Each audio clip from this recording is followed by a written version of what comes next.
Vitamin C plays an important role in keeping us healthy. Most mammals produce it in their livers, so they never suffer from a lack of it. Curiously, however, some mammals such as humans and apes cannot do so. What happens when you lack this important vitamin? You might see black and blue marks on your skin. Your teeth could suffer too. The pink area around them might become soft and bleed easily. These are just a couple of good reasons to eat plenty of fresh fruit.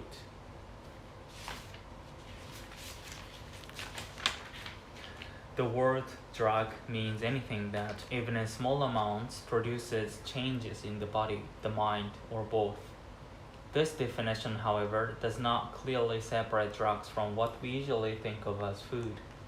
The difference between a drug and a poison is also unclear. All drugs become poisons in large amounts, and many poisons are useful drugs in carefully controlled amounts. Is alcohol, for instance, a food, a drug, or a poison? It can be any of the three, depending on how we use it. Green tea has a long history in Japan and strong ties with Japanese culture. Because of this, one might think that green tea comes from a plant unique to Japan. However, all tea, no matter what its color or taste, comes from the same plant. Then, what causes the differences in taste and color? They are in fact the result of different ways of growing the tea and treating it after it is picked. Wolves have an interesting way of raising their young. When a female wolf is ready to give birth, she digs a hole. Within this hole, she has her babies. While she is taking care of these babies, other wolves bring her food. After they get a little older, the mother can leave them while she goes off to hunt with other members of the group. Then, instead of the mother, another female will stay behind to guard the young wolves. Physical gestures may have different meanings in different cultures, and misunderstanding these signals can sometimes be embarrassing. I once had an experience which I have never forgotten. Some years ago, I took a small group of foreign students to Kyoto. I counted them with the index finger, which is common in Japan, but one of them became quiet and looked puzzled. When I asked him what was the matter, he replied, "In my country, we count people with our eyes. We use our fingers to count pigs." The smile may no longer be an effective way to mask one's true feelings. Some psychologists have claimed that true smiles and false smiles use different muscles. For example, in the true smile, the muscles surrounding the eyes tighten, while the cheek muscles pull the corners of the lips upward. On the other hand, in the false smile, the muscles between the eyebrows move slightly, while the muscles around the mouth pull the corners of the lips downward. If the psychologist's claim is proven to be true, perhaps people will worry less about what they say and more about which muscles to use when they smile. When English-speaking people talk about hot food, are they saying this food is spicy, like curry, or are they talking about its temperature as in hot coffee? These two different meanings of hot may seem confusing to Japanese students, but as a matter of fact, the word is the right one for describing the way the body responds to spice and heat. A simple explanation would go something like this. When we eat or drink, the same nerves in the mouth react both to spicy chemicals in the food and to a rise in temperature. The English expression therefore reflects this fact about the human body. Western clothes have buttons on the right for men. This is convenient because the majority of men are right-handed. It is easier for them to use the right hand when buttoning up. Why then do women's clothes have buttons on the left even though most women are also right-handed? Is this a kind of discrimination? In fact, there is a reason why women's buttons on that side. In the past, buttons were quite expensive and only very rich people could afford them. Women in such wealthy families had servants who dressed them. Therefore, to make it easier for the servants, buttons were put on the left. The color purple has often been regarded as a symbol of wealth and power, but the dye used to produce it did not have an elegant beginning. An ancient people living along the coast of the Mediterranean Sea first discovered how to make the dye from murex snails, small sea animals with hard shells. Coast.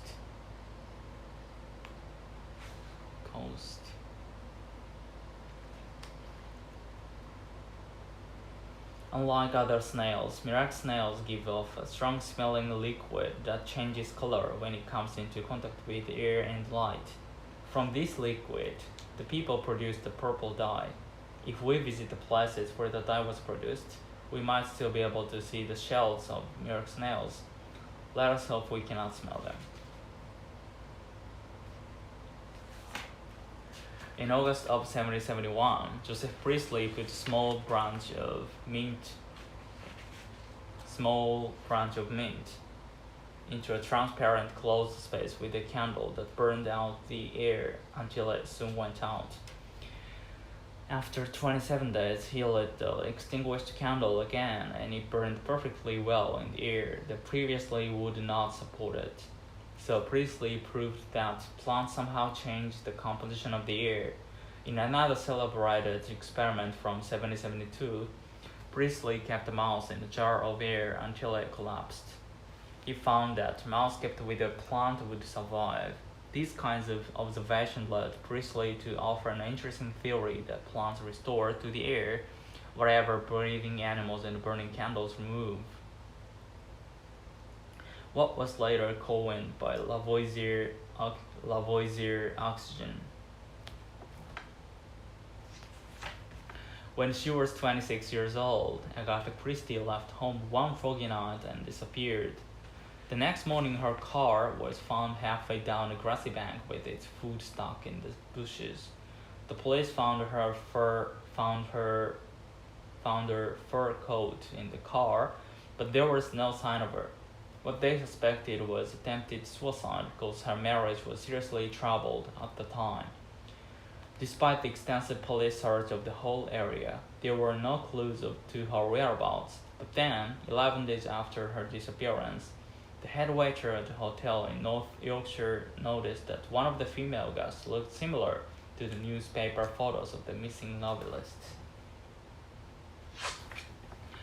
He rang the police and her husband rushed to see her. To his surprise, however, Agatha acted like a completely different person and didn't seem to recognize her husband. He thought she had suffered a memory loss due to stress. In fact, it was a distressful incident for Agatha and was followed by their divorce. But ironically, the incident made her a best-selling novelist. Her next novel, The Big Four, sold 9,000 copies, more than twice as many as any of her previous books. Have you ever thought about what skin does for us? Most of us are aware that skin protects us from liquid, heat, cold, dirt, and bacteria. But that is not its only job. For instance, the skin is where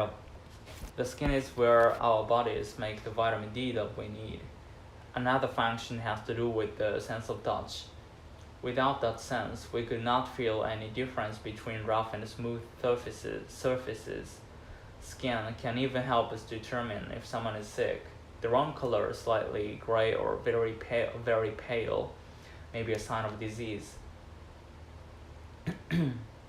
Skin may reflect a person's mental state too. Unusual sweating, for example, may be a sign that the person is nervous or under stress.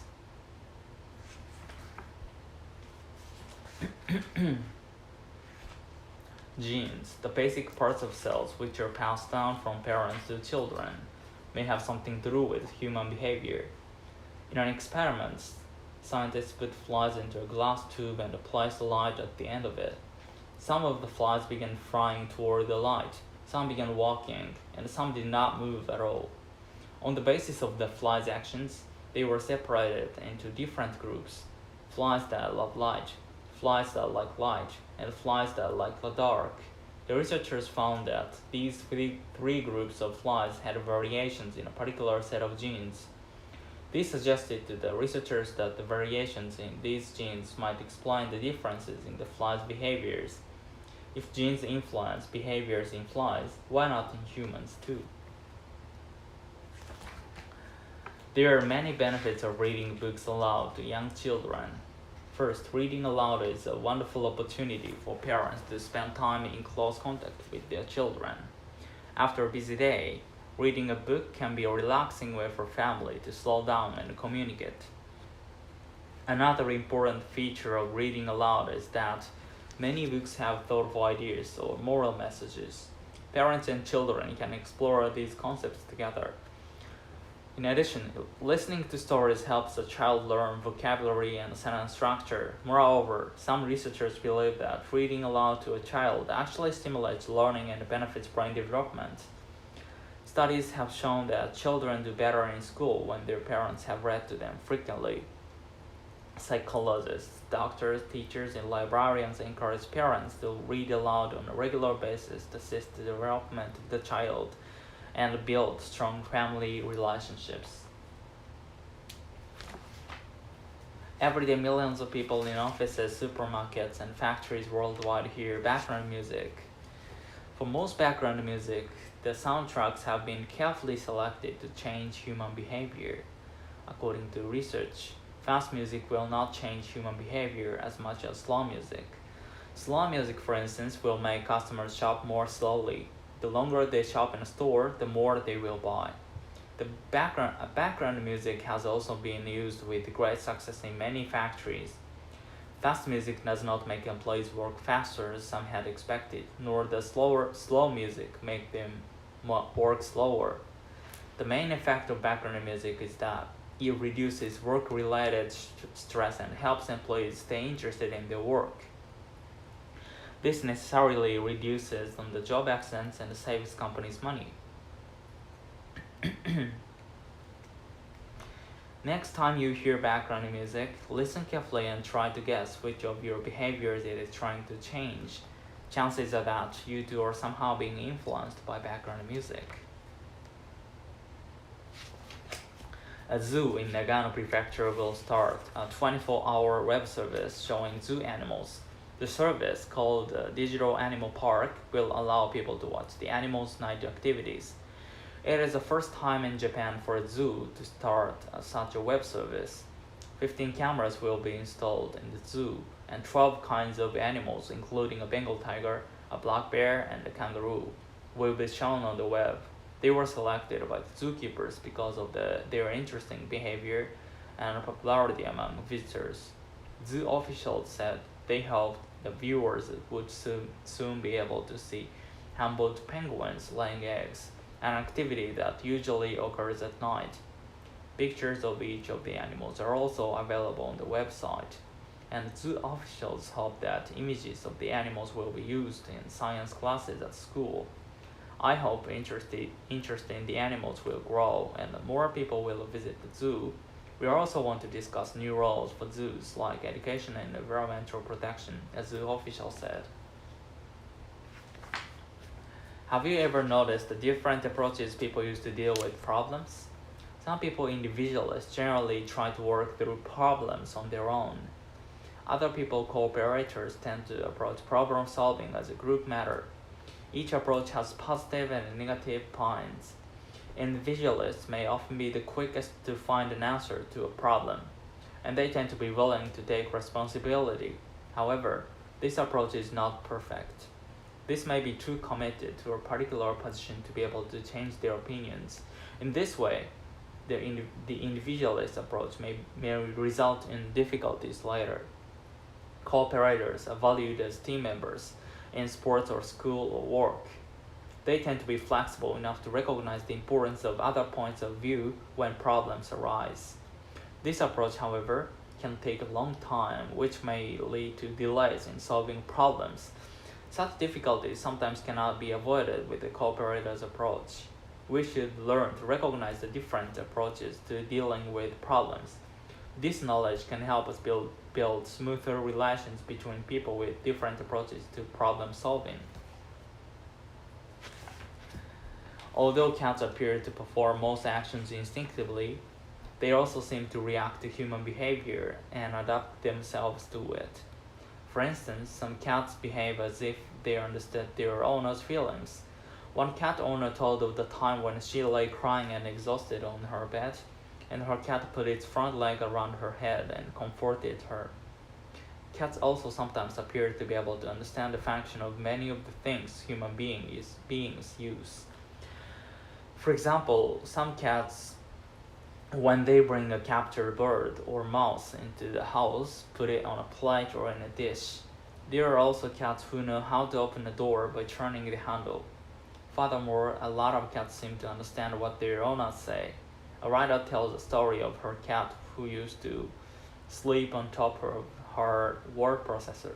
At first, when the cat's tail got in the way of the screen, the owner would push its tail away and say, "Move your tail, please."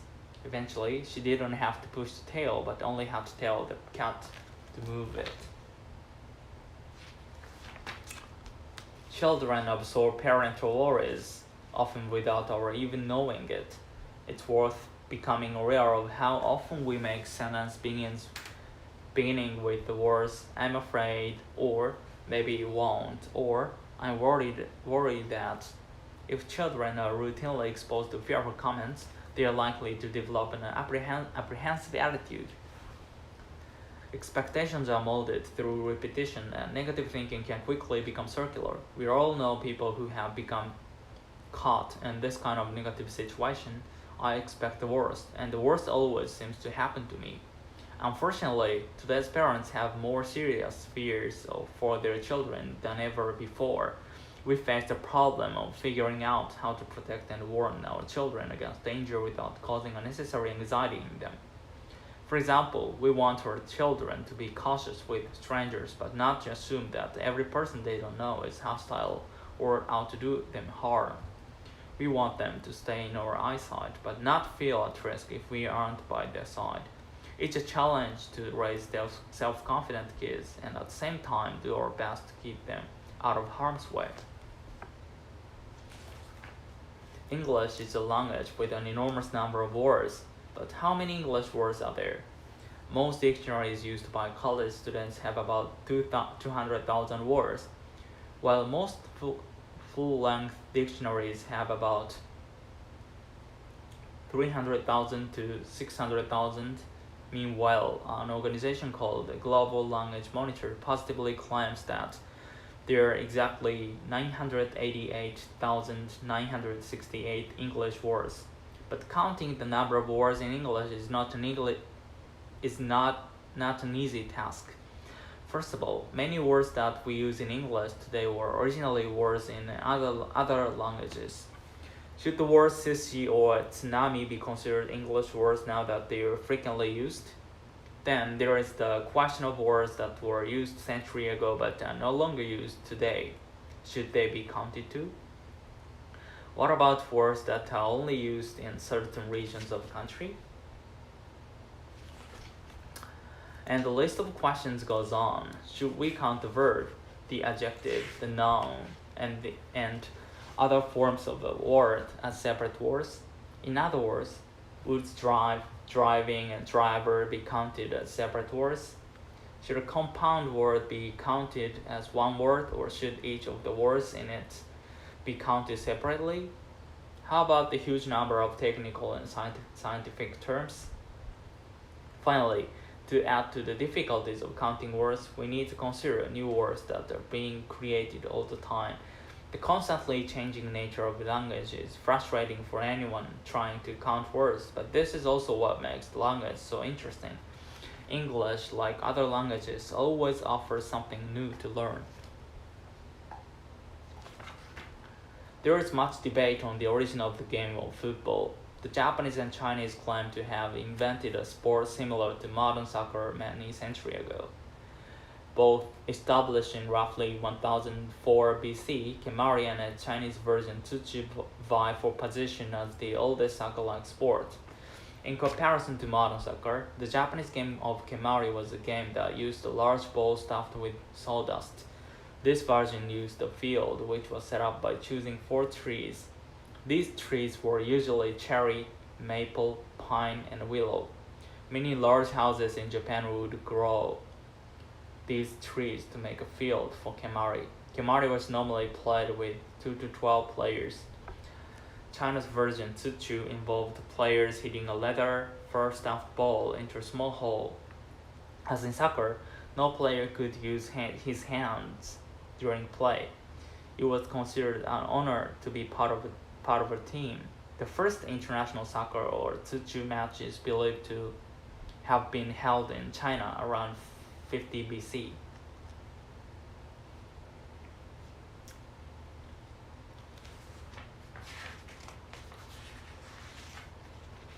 The emperor of the Han Dynasty was an avid early player and a fan of tsuchu. This spread the popularity of tsuchu all over China. Some people in China claim that it is even possible tsuchu could go back to 5000 BC. The British claim that soccer was created in the 8th century in Britain. It was not a recreational sport at the time, but a war game. It was a violent game and serious injury and even death were not uncommon. It was not until 1815 when the ancient college set up a series of rules for the game that it became a less violent sport. At the time, colleges began to play using similar rules. In 1848, the rules were set by Cambridge University. In the Cambridge rules, shin kicking and carrying the ball were forbidden. This is where rugby and soccer developed into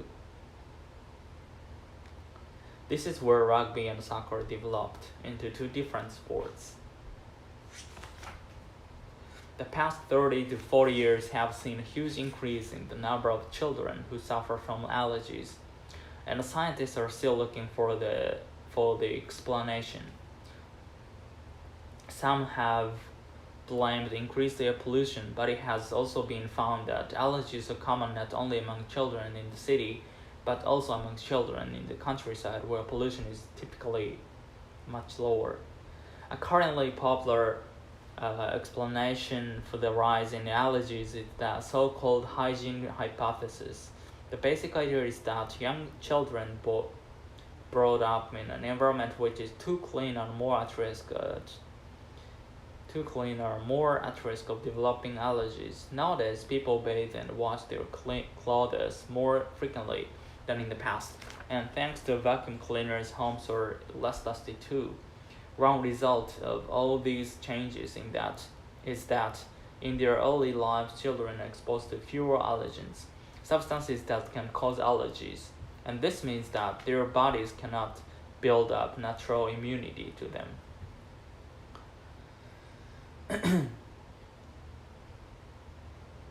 Simply put, exposure to allergy-causing substances is necessary for natural protection against them to develop.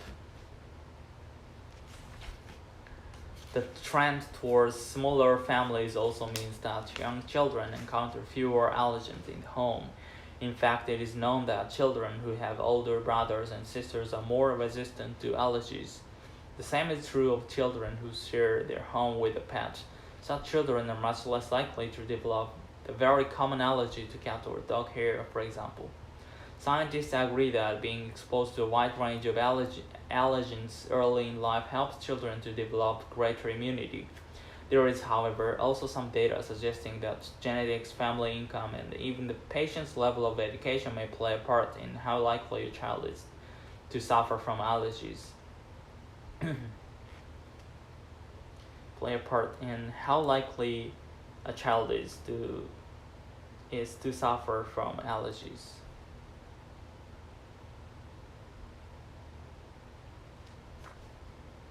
Likely to do. How likely a child is to suffer.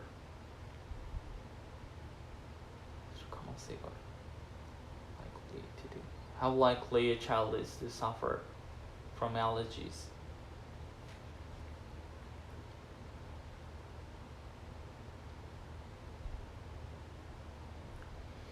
Thus, although the hygiene hypothesis is an important area for research, we cannot yet be sure that too much attention to cleanliness is the only explanation for the enormous rise in the number of allergy victims. When we watch kittens and puppies playing, we realize that through play they are learning how to live. They learn various physical skills such as how to jump over barriers without getting hurt.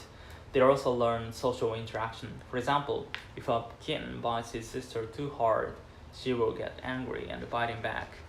These physical and social skills form part of the training that young animals need in order to grow up.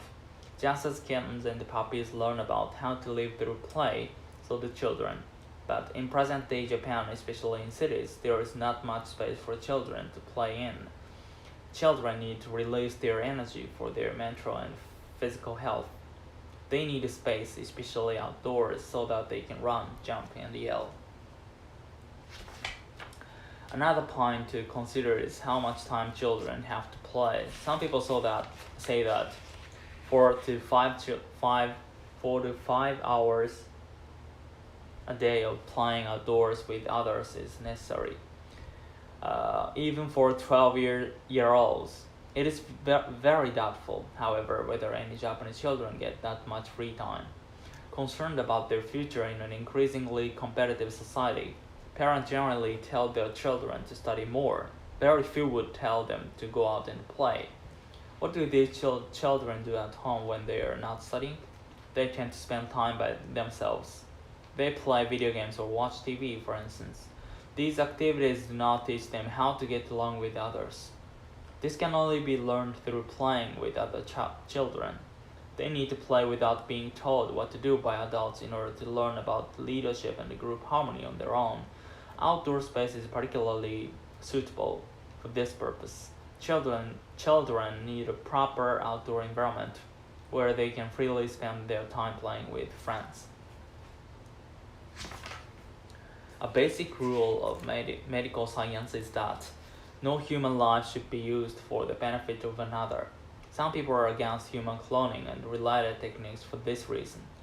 In cloning, an egg cell is used to develop ordinary cells. The opponents of cloning insist that this is killing because it destroys the potential of the egg to develop into a human being. Other people oppose cloning because at this stage it is unreliable. In animal experiences, for example, success rates are very low. Still others are concerned about the future that cloning might bring about. They are afraid that cloning will lead to the production of human beings for body parts. They also fear that cloning might lead to attempts to create superior humans. Not everyone is against human cloning, however. Some people support cloning if it is for the purpose of medical treatment, although they oppose the cloning of babies. The medical benefits of cloning and related techniques, they argue, could be huge. For example, if a heart can be developed from a patient's own cell, the body will not reject it. Furthermore, he or she will not have to wait for someone to die to get a new heart. Supporters claim that the use of such techniques is not killing, just as ordinary store-bought eggs do not develop into chickens. The eggs used for cloning do not develop into human beings by themselves. They also argue that it is already practically impossible to stop a patient from receiving medical treatment that in some way depends on cloning and related techniques. Even if one country bans cloning, there will always be another country that promotes it.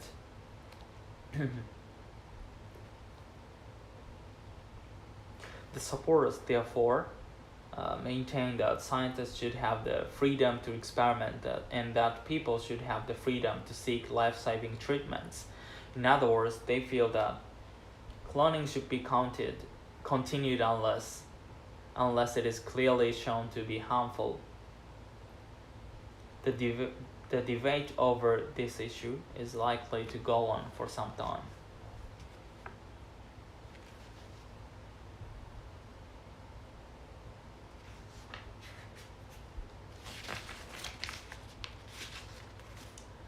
Why is it that many people who have suffered major shocks such as divorce or the death of a family member seem to be weaker against a variety of major and minor illnesses?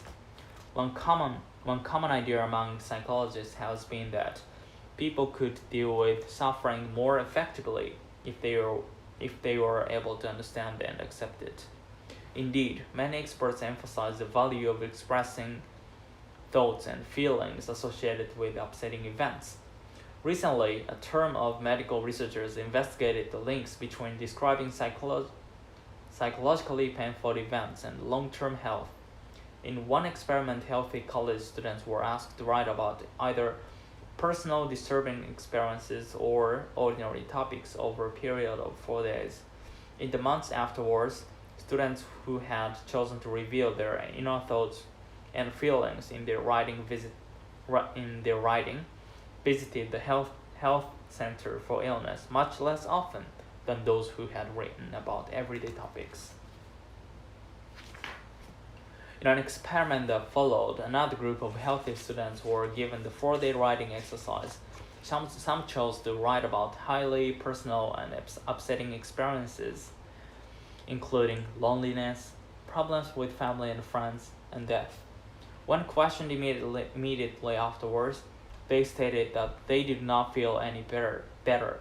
However, their blood samples taken before and after the experiment showed evidence of an improved resistance to illness. The white cells that fight off bacteria and viruses had increased their reaction sensitively to these invaders. This trend continued over the following 6 weeks, when another blood sample was taken. Individualists who showed the best results were those who wrote about topics that they had actively refrained from telling others about. The researchers proposed that failure to face up to painful experience can be a form of stress itself.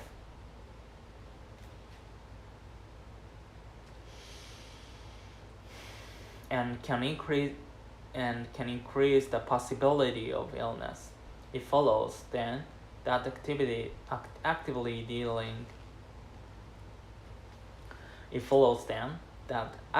dealing with a major shock makes possible its understanding and acceptance. The answer is not to suffer in silence. It may not always be possible to talk about personal problems, but writing them down will help the body to fight disease in the long run.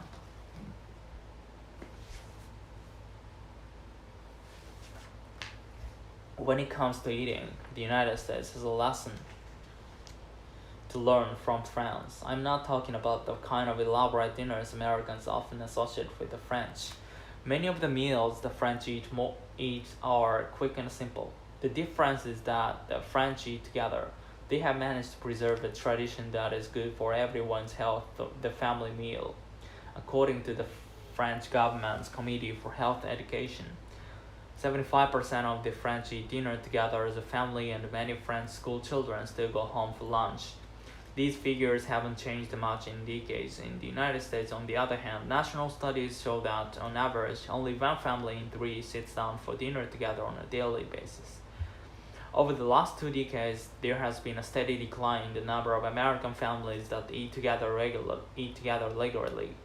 It looks like the family meal is disappearing. How and why did the family meal start to disappear in the United States? My friends in the United States have various explanations why meals together aren't an option for their families. Parents and children lead hectic lives, and there just isn't time for a sit-down meal. Kids' sports schedules run on into dinner hour. After a long day at work, parents are too tired to cook. Teenagers are off on their own after school. Everyone likes different foods, they say. So what is the point of eating together?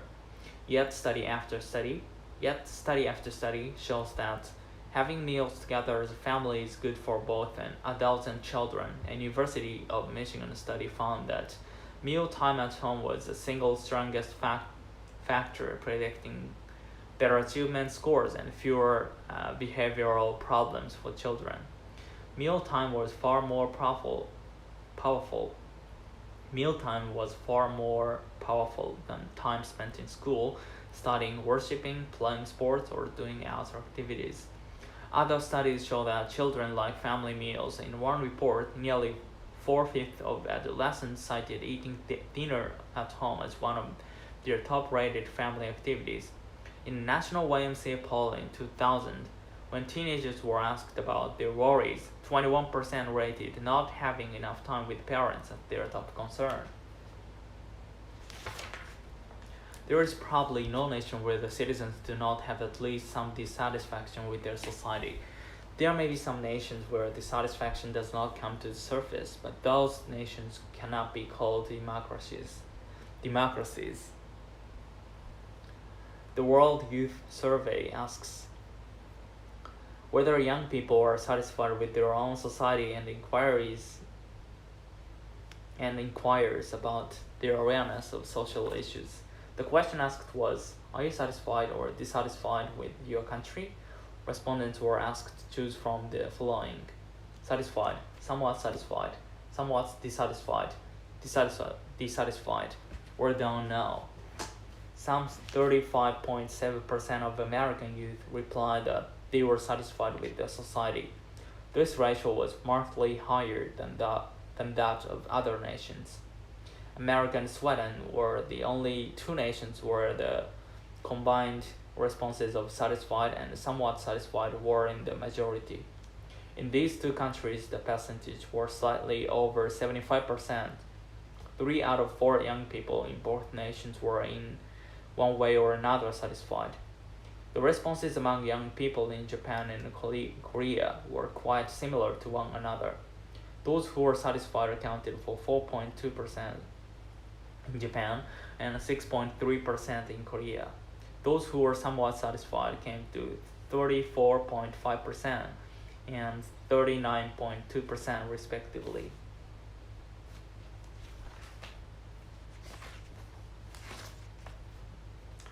The country with the largest number of dissatisfied respondents was Germany. Close to 30% of young people there shared this opinion. Combined with the somewhat dissatisfied group, they accounted for more than 65%. The survey also asked what problems their country faces. The top answer among Japanese and German youth was it is difficult to find a job, and many people are unemployed. The top answer in the US and Sweden was people are discriminated against by race. The top answer in Korea was there are gaps in income and occupation among people with different educational backgrounds. The responses of these young people would seem to accurately reflect the issues that those nations are confronting. A society in which everyone can live happily may be called a utopia. However, a utopia is no more than an ideal society within the imagination. Furthermore, the Greek root of the word means nowhere, a place that does not exist.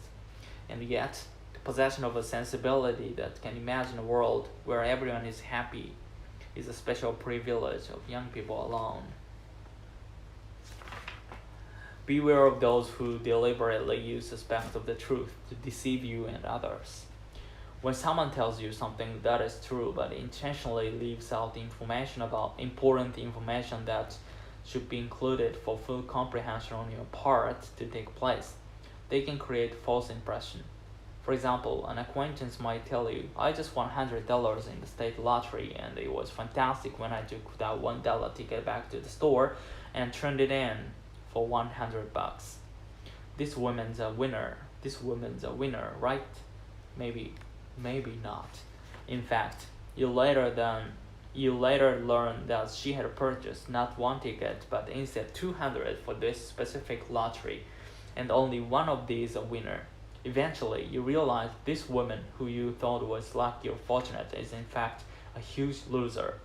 Although she didn't say anything false, she clearly left out important information and likely did so on purpose. That's called a half-truth, which is not technically a lie, but it's just as dishonest. Untrustworthy candidates in political campaigns often use such deceptive communication strategy to trick voters into supporting them. Let's say that during Governor Smith's last term, her state lost 1 million jobs, but gained 3 million new ones. Then she seeks another term in office and enters the election race. One of her opponents in that race subsequently begins a multimedia advertising campaign saying, "During Governor Smith's term, the state lost 1 million jobs." That is indeed true, but at the same time it is intentionally deceptive. A more honest statement from our opponent would have been, "During Governor Smith's term, the state had a net gain of 2 million jobs." Advertisers sometimes use half-truth as well, because it's illegal in many countries to openly make false claims about a product or service. Some advertisers try to mislead you with the truth. An ad might consequently boast, 9 out of 10 doctors recommend Yaki pills to cure nose pimples. This is also a factual statement, but one which deliberately fails to mention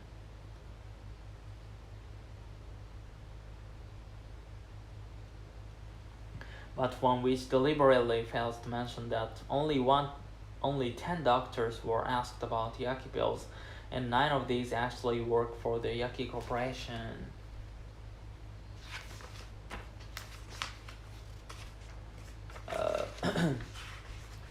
No one knows better than your mother, right? But does she know how much underwear you own? Jackie International does. Or the number of ice cubes you put in a glass. Coca-Cola knows. Coca-Cola knows that we put 3.2 ice cubes in a glass and prefer cans to pop out of vending machines at a temperature of 2 degrees. Which potato chips do you usually eat first, the broken ones or the whole ones? Try asking a big snack maker. Big companies know that what, where, how, and when of their consumers' wants and demands. They figure out all sorts of things about us that we don't even know ourselves. Most companies research us in detail and collect mountains of facts about our buying habits and preferences. Did you know that 51% of all males put their left pants leg on first, whereas 65% of women start with the right leg? Nothing about our behavior is sacred. A study showed that 68% of consumers prefer their toilet paper to unwind over the spool rather than under. But Americans are not always easy to figure out. A few years ago, Campbell Soup gave up trying to learn our opinions about the ideal-sized meatball after a series of tests showed that we prefer one so big it wouldn't fit in the can. In fact, almost everything we swallow is closely monitored by someone. Each year, we consume 156 hamburgers, 95 hot dogs, 283 eggs, 5 pounds of yogurt, 9 pounds of cereal, and 2 pounds of peanut butter. We spend 90 minutes a day munching it. Of all businesses, however, the prize for research thoroughness may go to toothpaste makers. Among other things, they know that our favorite toothbrush color is blue, and that only 37% of us are using one that's more than 6 months old. About 47% of us put water on our brush before we apply the paste. 15% put water on after the paste. 24% do both, and 14% don't wet the brush at all. Thus, most big companies have answers to all the what, where, when, and how questions about their consumer demand. But to affect demand, companies need the answer to one more question. They need to know what causes us to want the things we buy. That's a much harder question to answer. As a young boy, I was always aware that what people said was not always what they really meant or felt. I also knew that it was possible to get others to do what I wanted if I read their real feelings and responded appropriately to their needs. At the age of 11, I began my sales career by selling rubber sponges from door to door after school to make pocket money. I quickly figured out how to tell if someone was likely to buy from me or not. When I knocked on a door, if someone told me to go away but their hands were open and they showed their palms, I knew it was safe to keep trying, no matter how negative they may have sounded. Their open hands showed me that they weren't aggressive. On the other hand, if someone told me to go away in a soft voice, but used a pointed finger or closed hand, I knew it was time to leave.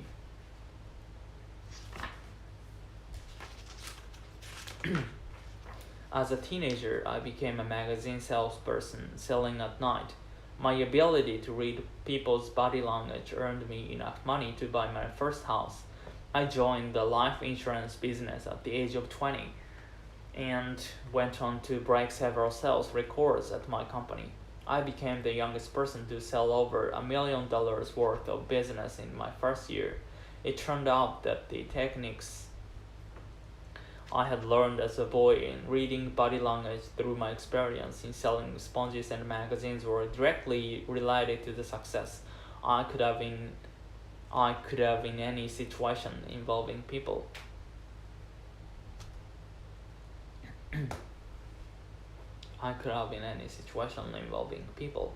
Most researchers now agree that words are used mainly for giving information, while body language is used for communicating attitudes and feelings. In some cases, however, body language can be used as a substitute for verbal messages.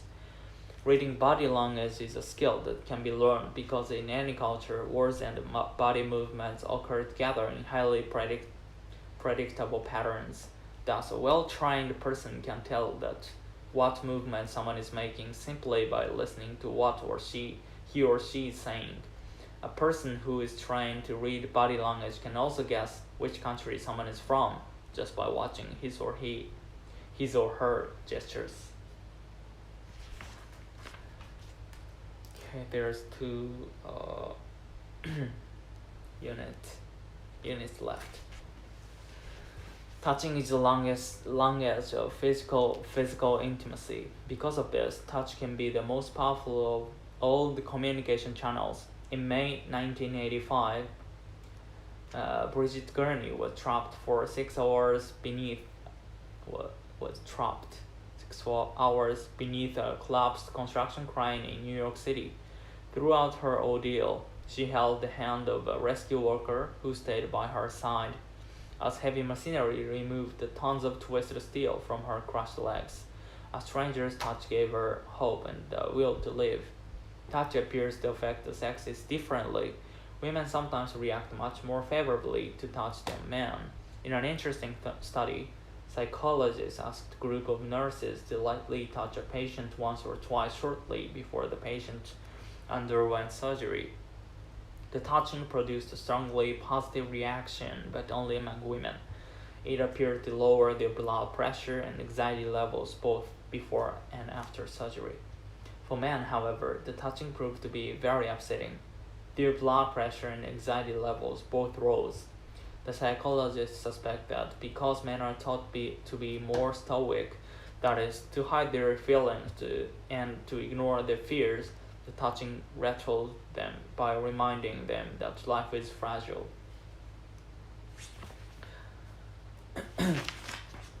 How do you feel about touching and being touched?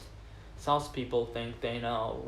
Research shows that it is harder to say no to someone who touches you when making requests. But not everyone is happy about being touched by a stranger. Think about your comfort level when you find yourself in a crowd. Are you relaxed and loose, or does physical contact make you feel awkward and tense? In some situations, we can't help touching each other. Take a crowded elevator, for instance. Normally, people stand shoulder to shoulder, arm to arm, accepting such close contact without complaint.